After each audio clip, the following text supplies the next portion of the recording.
இன்றைக்கி வீடியோவில் நல்ல டேஸ்ட்டான வறுத்து அரைச்ச கொள்ளு ரசம் எப்படி செய்கிறது நம்ம வீடியோக்குள்ளே போய் பார்க்கலாங்க. மழை காலத்துலேயும் குளிர் காய்ச்சல் இருக்கும்போது இந்த ரசம் வச்சு சாப்பிட்டிங்கன்னா தொண்டைக்கும் இதமாக இருக்கும், உடம்புக்கும் ரொம்ப நல்லதுங்க. இந்த கொள்ளு ரசம் நான் எப்போவுமே இதே மெத்தடில் தான் செய்வேன். வீட்டில் எல்லாருக்கும் ரொம்ப பிடிக்கும். இந்த ரெசிபியை நான் உங்களோட ஷேர் பண்ணுறேன். நெல்லிக்காய் அளவுக்கு புளி எடுத்திருக்கேன். தண்ணி விட்டு ஊற வச்சுக்கலாம். ஸ்டவ் ஆன் பண்ணி ஒரு பேன் வச்சுருக்கேன். பேன் சூடானதும் 2 டேபிள் ஸ்பூன் அளவுக்கு கொள்ளு எடுத்திருக்கேன். கொள்ளு மீடியம் ஹீட்லேயே வச்சு நல்லா வறுத்துக்கோங்க.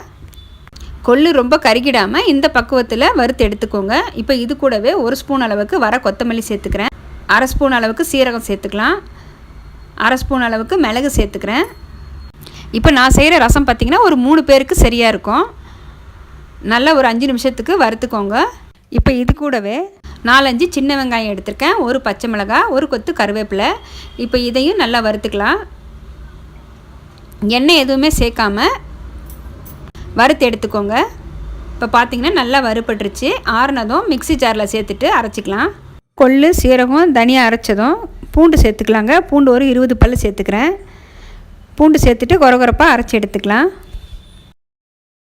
இப்போ இந்த பதத்தில் அரைச்சிருக்கேன். 3 மீடியம் சைஸ் பழுத்த தக்காளி எடுத்திருக்கேன். இதை அரைச்சி எடுத்துக்கலாம்.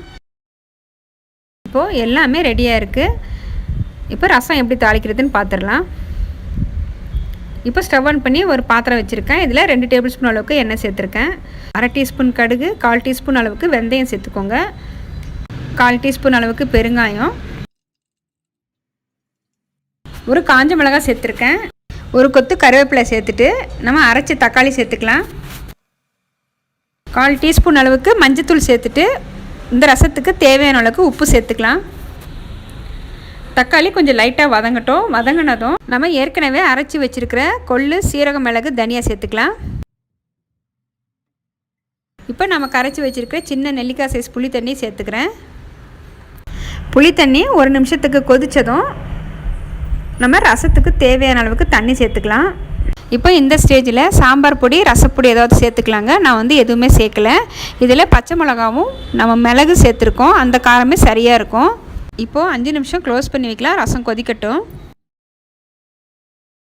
இப்போ பார்த்திங்கன்னா ரசம் நுரைச்சி வந்திருக்கு. இப்போ இந்த சமயத்தில் நான் கொத்தமல்லி சேர்த்துட்டு ஸ்டவ் ஆஃப் பண்ணிக்கிறேன். இப்போ நம்மளுடைய கொள்ளு ரசம் நல்லா கமகமன்னு வாசனையாக ரெடி ஆயிடுச்சு. இந்த ரசத்தை சாதத்துலேயும் ஊற்றி சாப்பிடுங்க. சூப் மாதிரியும் குடிங்க. ரொம்ப டேஸ்ட்டாக இருக்கும். கண்டிப்பாக ஒரு தடவை ட்ரை பண்ணி பாருங்கள்.